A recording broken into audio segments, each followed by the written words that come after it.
Hola, muy buenas tardes. Siendo las 7 de la tarde, nos encontramos en la sala de venta de Ferosora Agrícola S.A. en Los Carreras, 643 Osorno, en nuestro 15º webinar. Hoy nuestro invitado es Nutrial. Vamos a hablar un poco de él antes de presentar a nuestra charlista de hoy.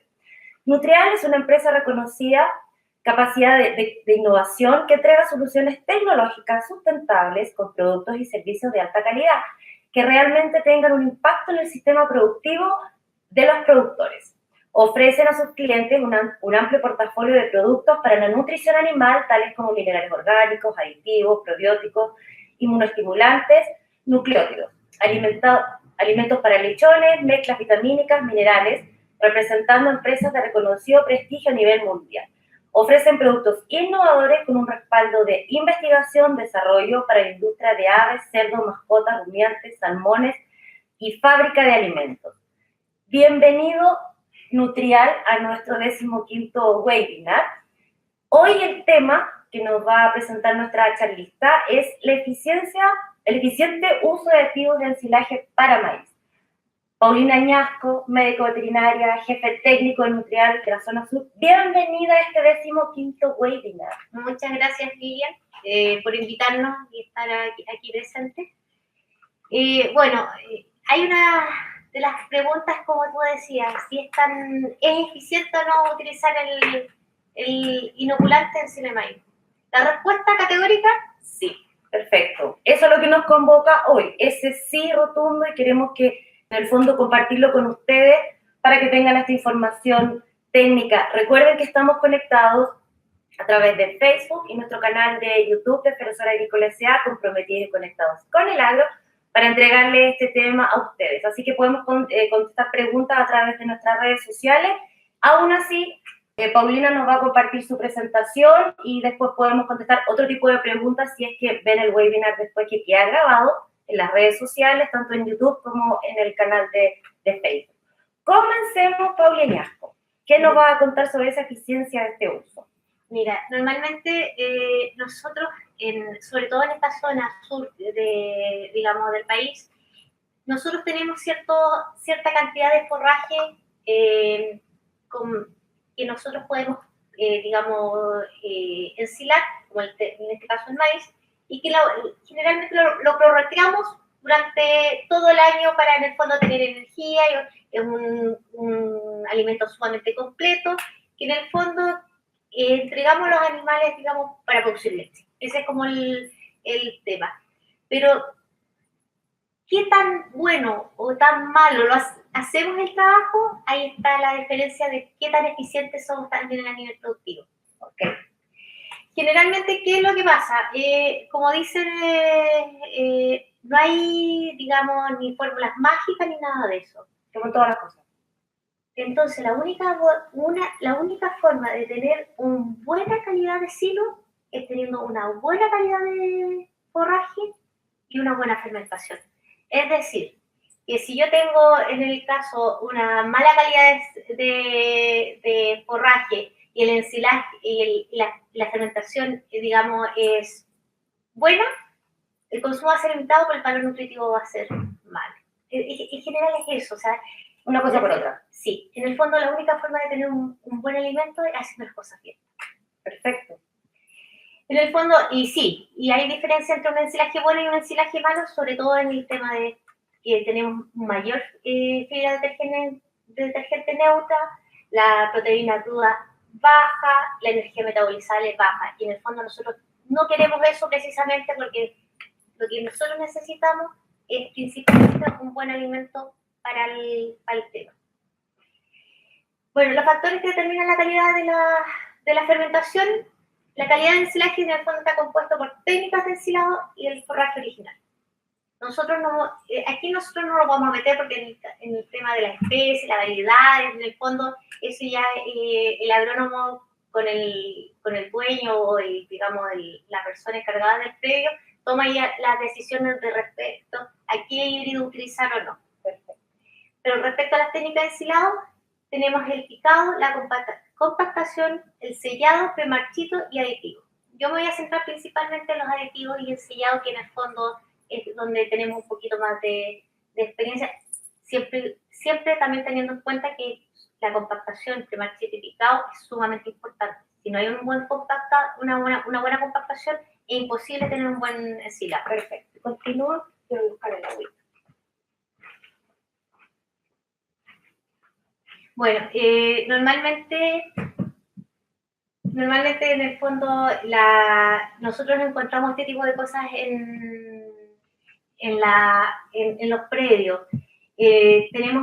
Normalmente dicen, ¿por qué tengo malos ensilaje? Y la verdad las cosas nos encontramos con este tipo de escenarios, donde no hay un buen estabilizado, el sellado no siempre son los óptimos, el trabajo que se hace post apertura realmente no es muy eficiente, como pueden ver aquí. Tenemos varios centímetros acá de cobertura, digamos que la idea es ojalá no dárselo a los animales precisamente. Y en el fondo todo este tipo de cosas, todo este tipo de detalles que vamos viendo, en el fondo, ¿qué es lo que nos va provocando? Es un déficit, digamos, y una mala calidad del ensilaje, y principalmente lo que vemos aquí en el fondo es esto, que en el fondo vamos contaminando, vamos echando a perder nuestra materia prima. La forma de extracción también es un tema sumamente relevante que normalmente muchas veces no tenemos a la persona capacitada dentro del predio para poder tener una buena extracción del silo. Y nos encontramos con este tipo de cosas, que en el fondo las temperaturas muchas veces del silo son muy altas. Este es un ejemplo claro que, por ejemplo, aquí en este predio en particular, la temperatura ambiental era alrededor de 12 grados y la del silo era 24.3. Entonces es sumamente complejo en la estabilidad del silo de maíz. Aquí en el fondo también monitoreamos un poco el tema del pH, que también es sumamente importante, el pH en los silos, porque en el fondo mientras esté bajo 4,5 hay una proporción de ácido láctico sumamente importante que me va a ayudar en el fondo a estabilizar un poco el tema de la población entre todas estas de bacterias que son indeseables dentro de nuestro ensilaje.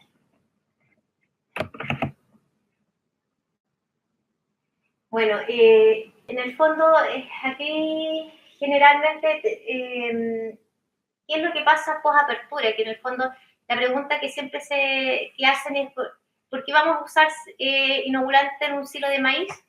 Si en el fondo el silo en sí tiene muy buena fermentabilidad, no tiene problemas de fermentación. La pregunta en el fondo está muy contrapuesta muchas veces al tema de que nosotros vemos el tema de la vajilla, que necesitamos bacterias ácido-lácticas, pero en el caso del maíz, nosotros no tenemos problemas de fermentabilidad. Principalmente, el silo de maíz tiene una cantidad de carbohidratos muy alta, el cual fermenta muy fácil, pero nuestro problema viene post-apertura. Nosotros abrimos este silo y empieza a calentarse, empezamos a ver todos los problemas, digamos, de extracción y digamos, que en el fondo nos perjudica a nivel productivo. En el fondo, ¿qué es lo que pasa? Principalmente, post-apertura, las levaduras, que en el fondo toman ácido láctico en presencia del oxígeno, ¿qué es lo que producen? Agua, CO2, calor. Los hongos filamentosos toman el almidón y también a través además de oxígeno, y también producen, digamos, agua, CO2 y calor. ¿Qué es lo que pasa con esto? Lo que vamos digamos, perjudicando es la estabilidad, digamos, de este silo, empieza a aumentar el pH, y al aumentar el pH empiezan los clostridios dentro de que están, digamos, ambiguos, empiezan ahí. ¿Y qué es lo que empieza a la producción de ácido butírico? Y ese típico olor que uno siente de... A membrillo fuerte, algo. Exactamente. Entonces, la verdad, las cosas, es importante tener en cuenta que dentro de los inoculantes existen dos líneas.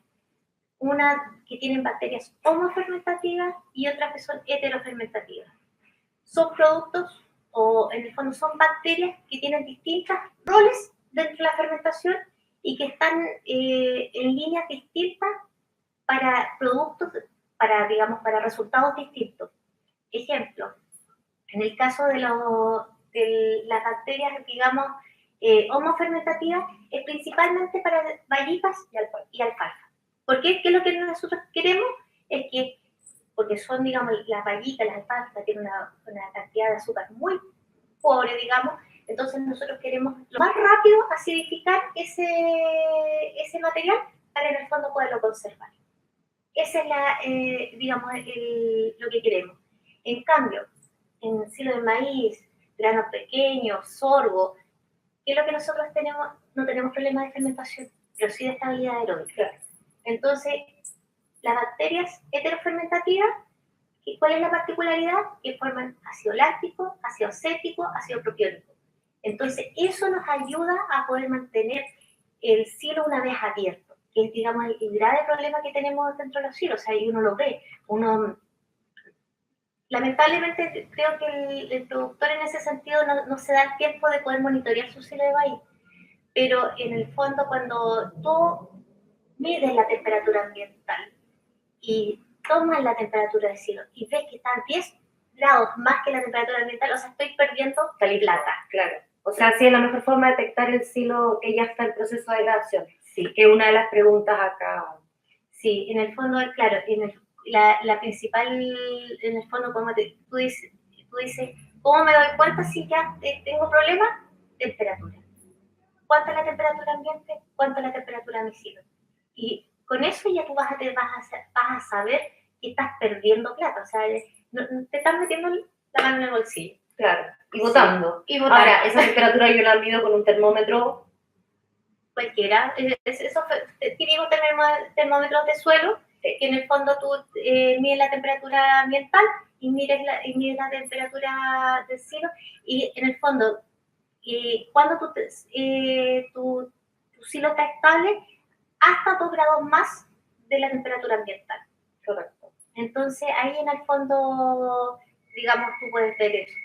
En el caso de nosotros, nuestro inoculante que nosotros trabajamos para el tema de silo es la Alcila S. La Alcila S. Sí, este es un inoculante que tiene solamente Lactobacillus buchneri, que es una heterofermentativa. Vienen 100.000 UFC, en el fondo inoculamos 100.000 UFC por gramo de materia verde. Y en el fondo, ¿qué nosotros queremos hacer con esta fermentación heteroláctica? En el fondo, mejorar el valor alimenticio, la ingestión de materia seca, en el fondo, hacer que el material ensilado sea lo mejor posible para que este producto llegue de mejor manera al animal. ¿Y a ese mejor posible tiene un porcentaje? Mira, lo que pasa normalmente cuando tú dices, al usar el inoculante, uno normalmente deja de perder alrededor de un 5-8%. Uh-huh. Entonces, ese 5-8% que puedes tener en extra en el alimento es realmente impactante cuando tú lo llevas a números. Yeah.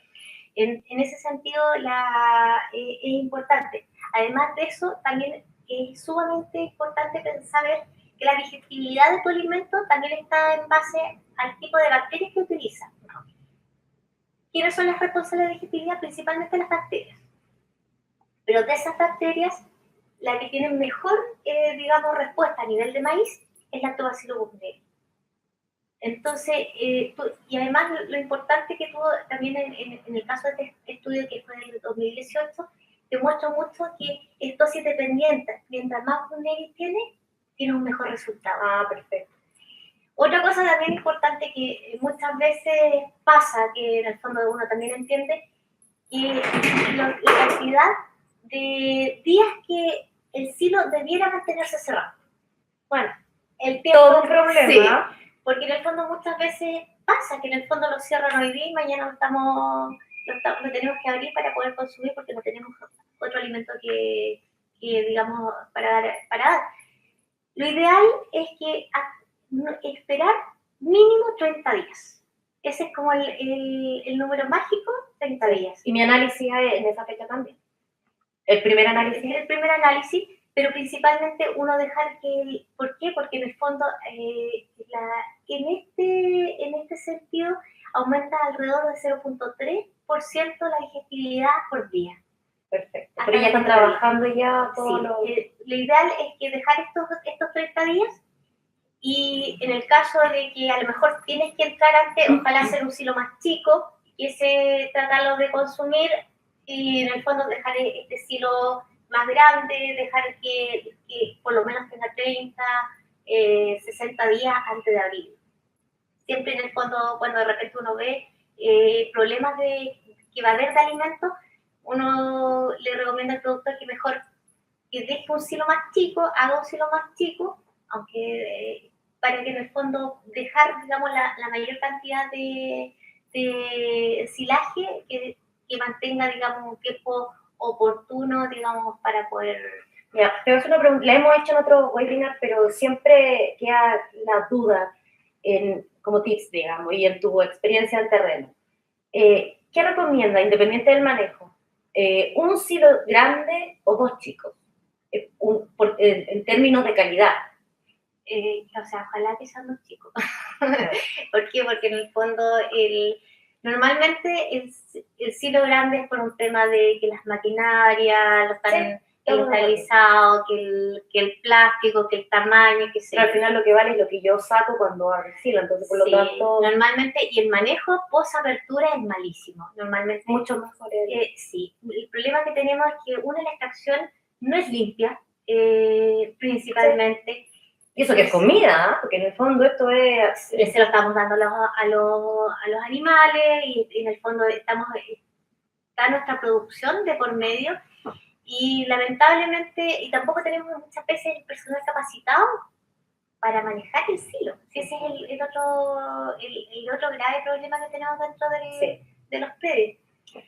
Y en base a eso, ojalá que en el fondo que sean dos chicos, que en el fondo, y que puedas avanzar alrededor, en el fondo puedas avanzar una cantidad considerable durante diario, que en el fondo no sean, digamos, 5 centímetros como normalmente ocurre, sino que sean 15, 30 centímetros para, digamos, tener una buena estabilidad. Perfecto.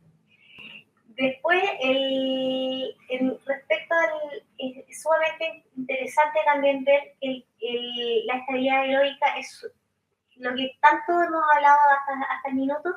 En el fondo, normalmente se llega a la estabilidad aeróbica alrededor de los 20, 30 días.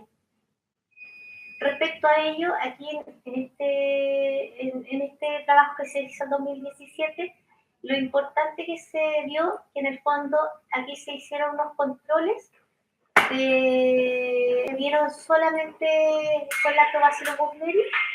Este control fue sin ningún tipo de inoculante. En el caso del negro, fueron una mezcla de buchneri con una homofermentativa de todo, digamos, mix que de repente comercialmente se encuentra. Y este es solamente, digamos, homofermentativa. ¿Qué es lo importante que se vio? Es que en el fondo la estabilidad aeróbica con solamente buchneri es impresionante. O sea, la verdad las cosas se mantienen durante el tiempo.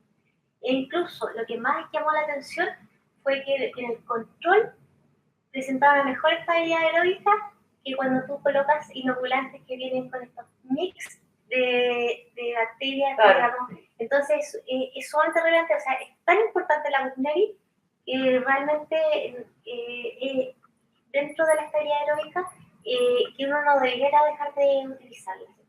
Ese mix además da inicio de que tienen que trabajar como posta, primero una y después la otra, entonces quizás claro, también no es tan conveniente. Sí, no es tanto, lo que pasa es que en el fondo, ¿qué pasa? Normalmente donde uno utiliza estas de repente homofermentativas dentro de esto en silo maíz, la cantidad de ácido láctico que hay disponible es tanta que cuando tú abres el silo, las levaduras empiezan a utilizar este ácido láctico, entonces es como la cantidad que hay y por eso en el fondo me juega esa mala pasada. Claro. Entonces por eso es mejor utilizar solamente Bugnet y ojalá el maíz. Ya.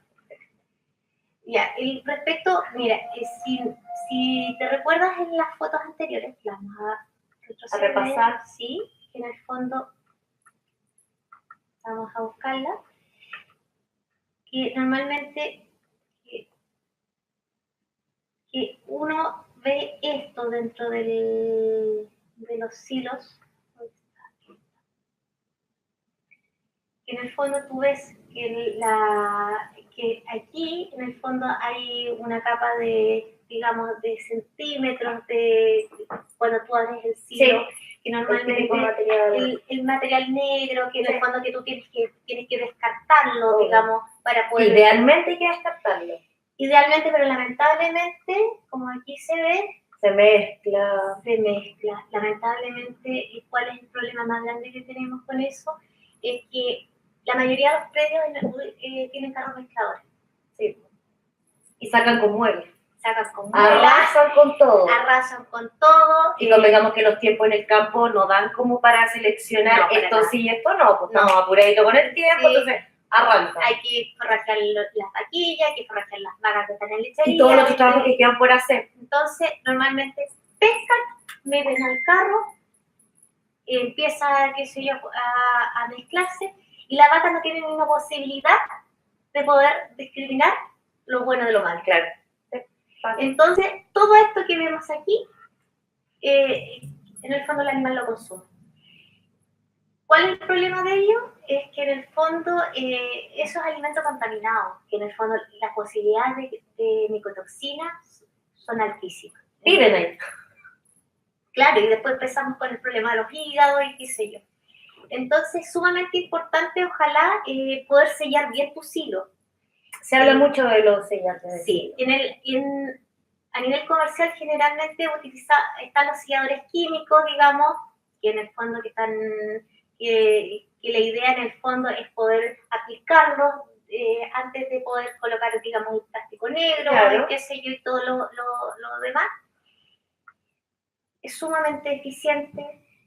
Es una técnica que tiene, digamos, un buen resultado, pero normalmente, si uno lo piensa de esa manera, muchas veces el inconveniente más grande que uno tiene respecto a ello es principalmente la aplicación, porque son alrededor de entre 200 y 300 cc por metro cuadrado. Espera un segundito, ¿este es otro manejo más adicional o no hay una recomendación? O sea, sí o sí, la palabra lo dice sellante, lo tengo que poner al final.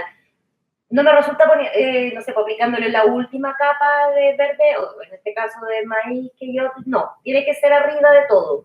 Tiene que ser arriba de todo, y lo que pasa es que normalmente la última capa, que como la que tenemos aquí, la última capa tenemos la compactación es menos, hay mayor cantidad de oxígeno, entonces ahí demora más estabilizarse, digamos, esos 15, 20 centímetros, digamos, del silo.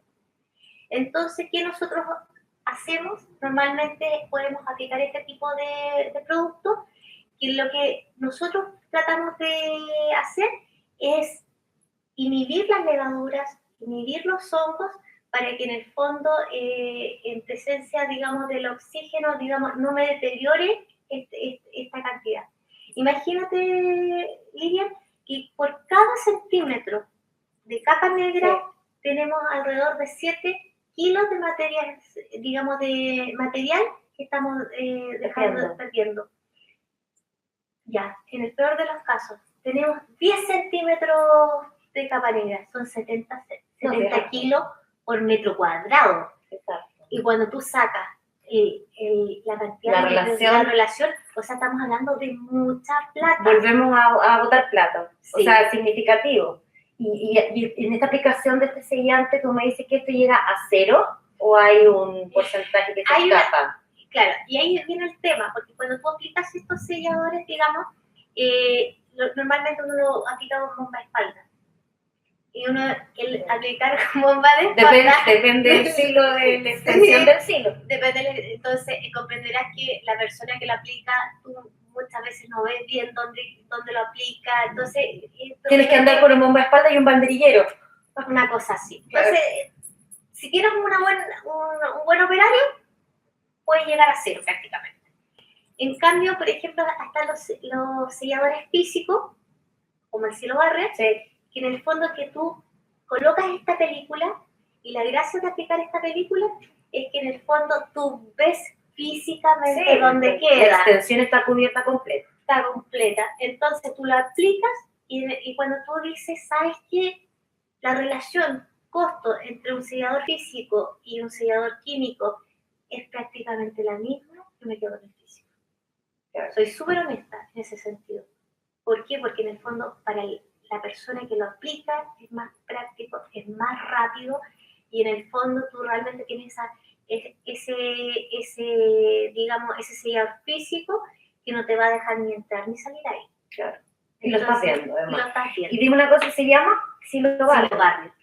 Mira, este producto es un producto brasileño, que la gracia de este producto principalmente, que ya tiene, en Chile ya se encuentra bastante tiempo. Nosotros ya desde el año pasado empezamos a trabajarlo y en el fondo tú ves esto. Hay trabajos donde, para que en el fondo el cliente normalmente quiere verlo, quiere ver obvio, qué tal, ver para creer, ver para creer. Y normalmente en algunos campos lo que hemos hecho es colocar la mitad del silo barre, y en la otra normalmente lo que quiera sal, algunos pican sal todavía, qué sé yo, lo que ellos quieran aplicar. La diferencia que hay entre aplicar silo barre o no es realmente impresionante. Y de hecho, aquí en esta foto lo que muestra es que la cantidad de centímetros que se perdieron en comparaciones acá, en un mismo silo, es impresionante. ¿Por qué? Porque en el fondo tú, por cada centímetro de capa negra, hay 2 que se perdieron que tú ya no ves. Perfecto. Entonces, sí, no, está claro. Entonces es mucha plata.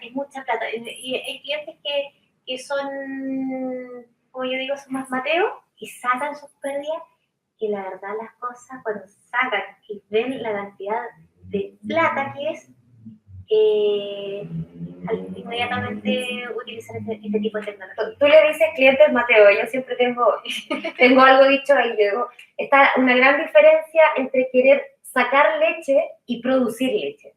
Entonces entre los producir leche están los Mateos, sí, los que hacen las cosas bien. Sí, y en el fondo aquí está el fondo lo que te explicaba, que en el fondo que por cada centímetro de capa negra hay 2 que tú dejaste de ver. Okay. Ya, la forma de utilizarlo es sumamente fácil, este producto, en este caso la presentación que nosotros trabajamos es de 12x50. Nosotros vienen en rollo y en el fondo la aplicación es sumamente fácil. O sea, perdón, me perdí. ¿Esto que los 12x50 es el ancho por el largo? Sí. ¿A eso te refieres con 12x50? 12x50. Entonces tiene este rollo, uno lo estira y lo abre. Perfecto. Tú aquí lo abres y en el fondo tú empiezas a acomodar, empiezas a caminar, pues es sumamente resistente, tú lo ves, es sumamente delgado, pero es sumamente resistente, tú puedes caminar arriba del silo, puedes ir sacando las bolsas de aire y en unos par de minutos tú ves que empieza como a succionarse, o sea, pero sí, como ese sello que se hace, se empieza a hacer como los productos al vacío. Exactamente. Y tú ahí acomodas y después tú puedes tapar. Sobre eso el plástico es. Sí. Hay clientes que utilizan las dos, sellador químico y sellador físico. ¿No un poquito mucho? Bueno, cuando tú sacas las pérdidas, sí. Mira, hagamos la cuenta. Me sube el gasto, sí, me sube, te sube el gasto, pero imagínate, 70 kilos por... Si estamos pensando en 10 centímetros, son 70 kilos. Y si tus hilos son 600 metros cuadrados, son 42.000 kilos. Ya, multiplicado por el kilo de maíz no, sí es, estamos de acuerdo. Sí, entonces cuando tú, ya, ni siquiera por el costo que te salió eso. Si esos 42.000 kilos tienes que, en el fondo, reemplazarlo por un concentrado estándar, 190 pesos. O sea, uno que reemplace a un kilo de Sí. maíz. Sí, no, un poquito más. No, porque... pero en el fondo yo estaba hablando de un concentrado básico, pero ya, pongamos 250 pesos. Por ahí sí, que tenga la cantidad Sí. de energía y todo que contiene 250 kilo de pesos. maíz. Ya perdimos 10.500.000. Uy, qué mágica tu calculadora. Agrega cero. 10.500.000, o sea, solamente porque tú tienes que reemplazar esa cantidad de alimentos. Entonces, si tú estás perdiendo, o sea, porque no te lo estoy dando por el costo. No. Porque en el fondo te lo estoy dando por lo que tienes que reemplazarlo. O sea, 10.500.000. Y a lo mejor el sellarlo te sale 1.000 pesos el metro cuadrado. ¿1.000? Dijo 1.000, anotemos 1.000 para que calculemos. Más o menos. Más o menos. Pero en el fondo, pensando 1.000 pesos entre el sellador químico y físico. No, sí, estamos de acuerdo ya. Y esos mismos 1.000 son 600.000 pesos. Estamos como porras. Bueno. Sí. Es que cuando tú sacas los números duros, tú dices... Si ahí te asustas o dices, sí, no, vale la pena. Vale la pena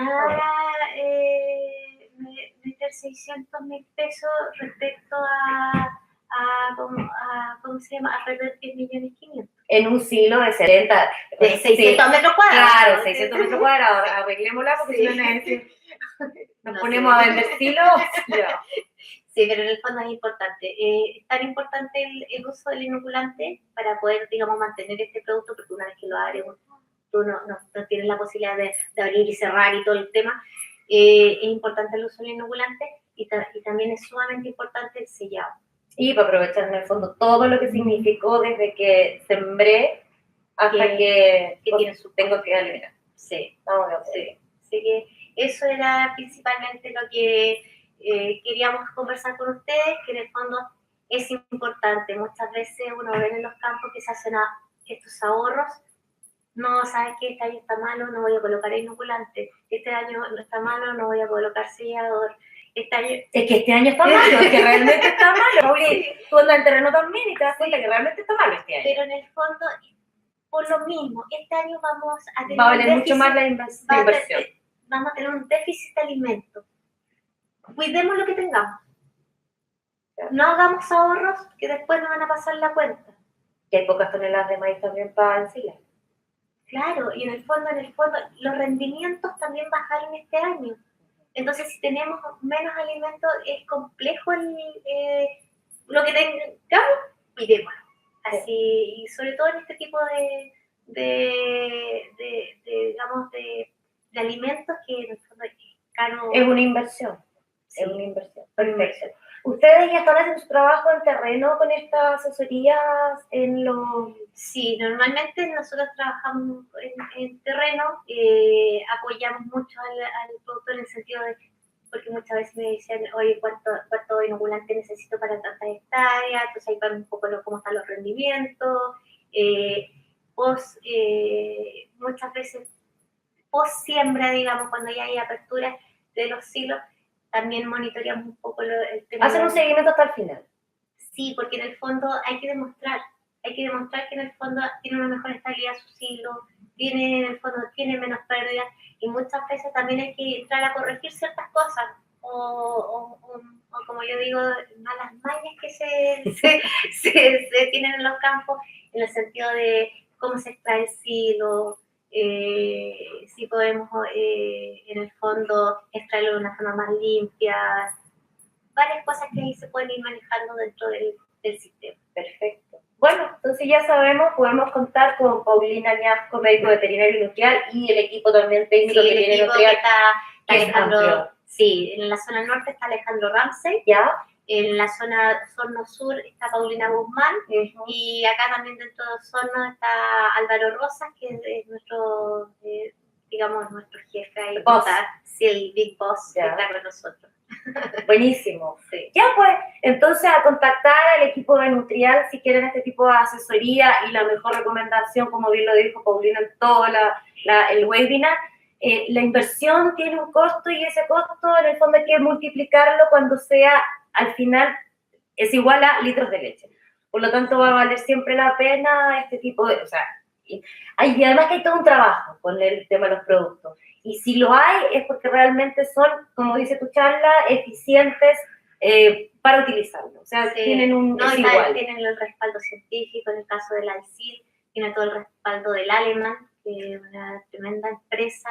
En el caso del Silo Barrier, hay un respaldo de Silo Stop.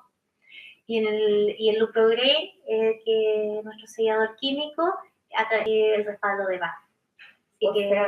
Y Nutrial, que lo hace para que... Perfecto. Cualquier duda, consulta a través de nuestras redes sociales, Facebook, YouTube. Le preguntamos a Paulina para que nos conteste, le conteste a ustedes. Como les dije, esto queda grabado, así que lo pueden compartir y pueden hacer algún requerimiento y vamos a estar gustosos de contestar.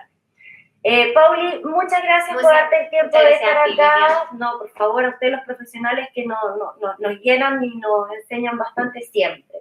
Así que muchas gracias. Este 15º webinar, en abril todavía nos queda uno más, antes de fin de mes, así que vamos a estar compartiendo con ustedes temas tan importantes como el que nos trajo Nutrial y Paulina hoy. Así que muy agradecidos para los que están ahí. Y nada, pero súper comprometidos y conectados con el agro, siempre apoyando al productor lechero y a nuestros proveedores. Muchas gracias. Que estén muy bien y nos vemos. Gracias. Bye.